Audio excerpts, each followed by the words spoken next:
ave mi pobisa comita satisfecho com o trabalho que agora se a preparação que agora se e com mais nós para começar com a remodelação do centro aqui.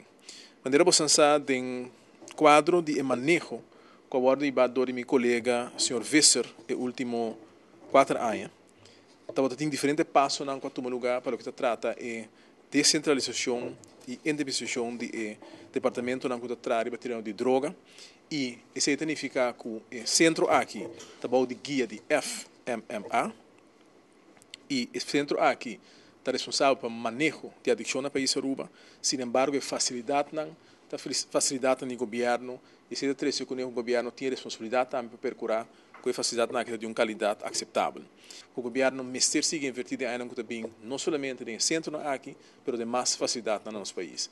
E, que é importante para realizar que não somente há uma inversão assim, quantiosa no centro aqui, mas significa também responsabilidade para a fundação e para nós como governo, para manter a facilidade aqui, para não se queda a certo nível, não se cumpre com certo standard. Pensei, me por haver, na nome, em todo caso, de governo firma o documento aqui com meu colega de finanças para assinar o trabalho para start. Me deseja a companhia que deve ser em caso que Freeman Construction houve êxito. Para nós como FDA é aqui atrova um momento de orgulho, me também toda hora, pero me queimei também. É hope bom que o nosso projeto não está cristalizar e está agora executar. Maneira ministra acaba de explicar é que um projeto que não é somente uma construção, nós também brinda um serviço que é necessário para uma comunidade desenvolver na Aruba tá.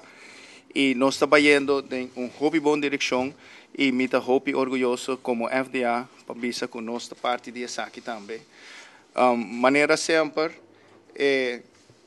tipo de projeto na aqui nós fazemos bem acaba, mas sempre nós estamos achar para aquele resultado e me espera maneira me indicar que o contratista também dona nos o valor que ela chega dona nos no passado acaba com nós para bonito projeto prometo o tempo e mais ligeiro possível na benefício de todos na comunidade geral de Aruba. Tá bonita que o tipo de projeto aqui por guardo executar seguro tem caso aqui que fundo de FDA uma contribuição fundo que o Atlanta basta ano passado e que nós estamos continuando com ele fundo de parte de Holanda fundo de parte de Aruba e a trove bonito projeto por executar na bem-estar de nossa comunidade e a trove para bem na nossa colega danke na FDA e para bem também na